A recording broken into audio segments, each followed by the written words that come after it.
नमस्कार दोस्तों, मैं सुशील कुमार आपके सामने फिर लेके हाजिर हूँ। पार्ट 3 2 पार्ट में दे चुका हूँ। और कई बच्चे कह रहे हैं कि जो है पिछली वीडियो में जो पहला क्वेश्चन जो है वो अनुभववादी वाली बात जो है लॉक की है। लॉक नहीं, वो रूसो होगा, क्योंकि रूसो ने सबसे ज़्यादा बल जो दिया है वो प्रकृति पर दिया है। और वो खुद कहता है इस चीज़ के लिए कि प्रकृति में मनुष्य अगर रहेगा, बच्चा रहेगा, तो उसे खुद अपना अनुभव आएगा और वो अपने अनुभव से सीखेगा, इसलिए रूसो होगा।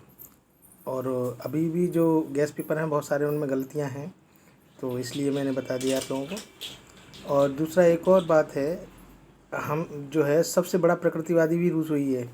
वो कहता है इस बात के लिए, उसके स्टेटमेंट मैंने बताई भी हैं, और वो कहता भी है इस बात के लिए कि मनुष्य जब तक असभ्य रहता है तब तक वो भोला और दयावान रहता है। जैसे ही वो सभ्यता में आता है तो वो स्वार्थी हो जाता है और दुष्ट प्रवृत्ति का हो जाता है।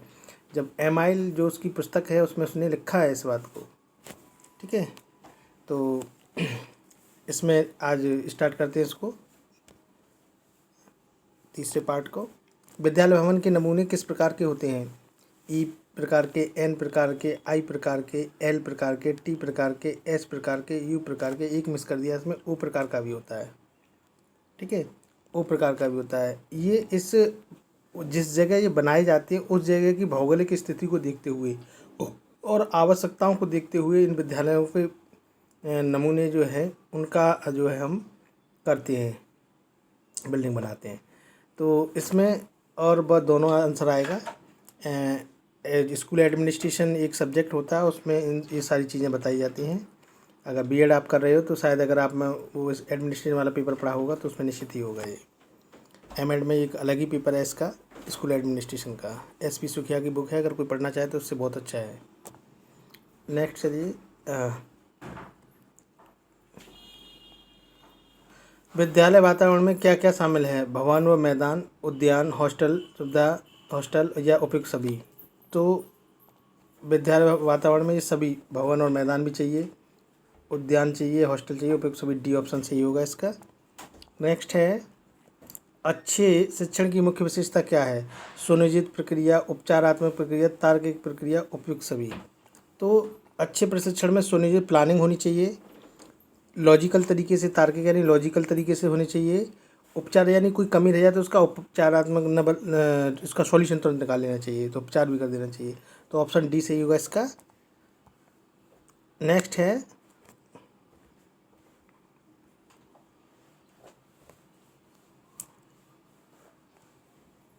बालक की शिक्षा का प्रथम विद्यालय है। तो बालक की पहली गुरु जो कौन होती है? माँ होती है, ठीक है। और माँ के साथ जुड़ा हुआ क्या? परिवार। तो ऑप्शन सी सही होगा। परिवार ही पहला जो शिक्षा पाठशाला होती है किसकी? बच्चे की। नेक्स्ट है, स्काउट और गाइड का मुख्य उद्देश्य है नागरिकता एवं राष्ट्रीयता का विकास, शारीरिक विकास, सामाजिक विकास, सांस्कृतिक विकास। तो इसका राइट आंसर होगा नागरिकता एवं राष्ट्रीयता विकास जो है, इसके लिए स्काउट गाइड का मुख्य उद्देश्य है। एनसीसी भी इसी में आती है, नेशनल कैडेट कोर, ठीक है। नेक्स्ट है, पाठ से आगामी क्रियाओं का मुख्य उद्देश्य है। नंबर 1, छात्रों को समायोजित व्यक्तित्व प्राप्त करने में मदद, सामान्य कक्षा की दिनचर्या से राहत प्रदान करना, छात्रों को एक अच्छे नागरिक के रूप में विकसित होने का अवसर देना, उपयुक्त सभी। तो इसका राइट आंसर होगा ए, छात्रों को समायोजित व्यक्तित्व प्राप्त करने में मदद करना, ठीक है, को एक्टिविटी के लिए। नेक्स्ट है, प्रयोग की दृष्टि से भाषा के कितने रूप होते हैं? वही बात आ गई फिर आप घूम फिर के, 3 होते हैं। ऑप्शन सी, त्रिभाषी सूत्र वाली कंडीशन यहाँ, ठीक है, ऑप्शन सी हो गया। नेक्स्ट है, समाज का लघु रूप है। तो देखिए, समाज में विभिन्न तरीके के लोग रहते हैं, विभिन्न धर्मों के लोग रहते हैं, विभिन्न सामाजिक संस्कृतियों के लोग रहते हैं। ठीक कंडीशन आ जाती है स्कूल पे। स्कूल में भी विभिन्न समुदाय, विभिन्न परिवारों, विभिन्न परिवेश से बच्चे आते हैं, इसलिए स्कूल को समाज का लघु समुदाय कहा जाता है। तो ऑप्शन ए सही है। और अगला है, भाषा का प्रथम रूप क्या है? मातृभाषा, द्विभाषा, हिंदी भाषा, त्रिभाषा। तो भाषा का प्रथम स्वरूप क्या है? मातृभाषा, मदर टंग होनी चाहिए, ठीक है, ये ऑप्शन। नेक्स्ट है, संविधान के किस अनुच्छेद के अनुसार हिंदी हमारी राष्ट्रभाषा है? तो आप देखना मॉडलों में सब में 343 ही दिया है, लेकिन ये गलत है। या तो 343 का हो, या 343 ए हो, या 343 पैरा एक हो, तब तो ये तीनों में ये सही है। तो इसमें 343 एक रख दिया है मैंने, पैरा वन। या तो इसके वन की जगह का हो, या ए हो, या वन हो। इस चीज़ से सही है कि हिंदी हमारी राष्ट्रभाषा इसके अंतर्गत है, ठीक है। बाकी नेक्स्ट चलिए, आंग्ल भाषा, राजभाषा, मातृभाषा, राष्ट्रभाषा, यानी भारतीय संविधान में हिंदी को कौन सा दर्जा दिया गया है? क्या कह के पुकारते हैं भारतीय संविधान में? आलंग भाषा कहते हैं, राजभाषा कहते हैं, मातृभाषा कहते हैं, राष्ट्रभाषा कहते हैं। तो आपको सही बताऊं मैं, इसको बी ऑप्शन सही होगा, राजभाषा है। राजभाषा मतलब राजकीय कार्यों का जो लेखा जोखा होता है वो हिंदी में होता है, इसलिए राजभाषा का जो है दर्जा दिया गया है हिंदी को, ठीक है। लेकिन ऑफिशियल ये नहीं है कि इंग्लिश नहीं भी यूज होती है, इंग्लिश भी यूज होती है, लेकिन हिंदी को दिया गया, हिंदी भी यूज होती है, ठीक है। नेक्स्ट है, विद्यालय में कितनी भाषाएं पढ़ाई जाती हैं? देखिए फिर वही बात आ गई त्रिभाषी सूत्र की, तो 3 आती हैं, ठीक है। घुमा फिरा के वो क्वेश्चन दिए गए हैं।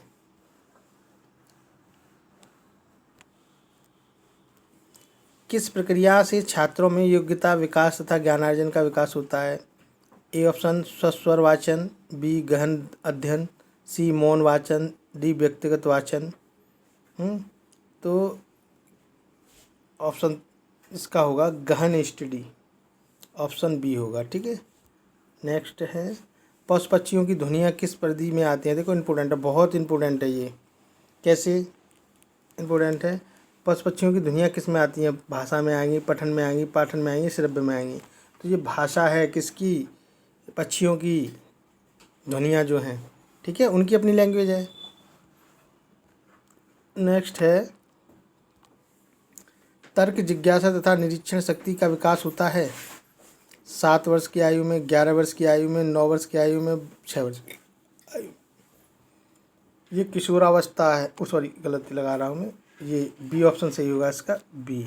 एक मिनट, ऑप्शन बी होगा, ठीक है।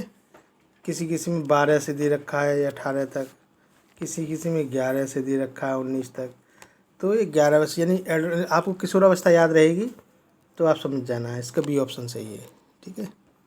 तर्क जिज्ञासा और निरीक्षण, ये तीनों चीज़। बिना तर्क के बच्चा मानता नहीं है किसी में किशोरावस्था में, बिना निरीक्षण के नहीं मानेगा। जिस चीज़ को मान जाएगा, जान जाएगा, तभी उस चीज़ को मानेगा। नेक्स्ट है, शिक्षा सबके लिए संविधान के किस अनुच्छेद में है? राज्य के नीति निर्देशक तत्व पढ़े होंगे, 35 से 50 तक जो है, उनमें अनुच्छेद 45 में कहा गया है कि शिक्षा सबके लिए है, तो ए ऑप्शन सही होगा, ठीक है। नेक्स्ट है, लैंग्वेज शब्द की उत्पत्ति हुई है लैटिन भाषा के लैग्वा शब्द से, लैटिन भाषा के लैग्वाटिक शब्द से, फ्रेंच भाषा के लैग्वा से, इनमें से कोई नहीं, तो ये फ्रेंच का है, ऑप्शन सी। नेक्स्ट है, भाषा में त्रिभाषा सूत्र की परिभाषा किस आयोग द्वारा दी गई है? आंख बंद करके लगा देना इसको।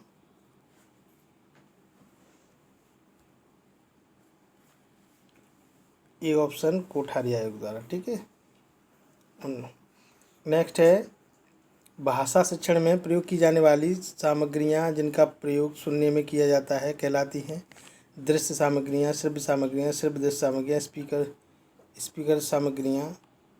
तो स्पीकर बोलने के लिए श्रव्य सामग्रियां, बी ऑप्शन सही होगा इसका, ठीक है। नेक्स्ट है,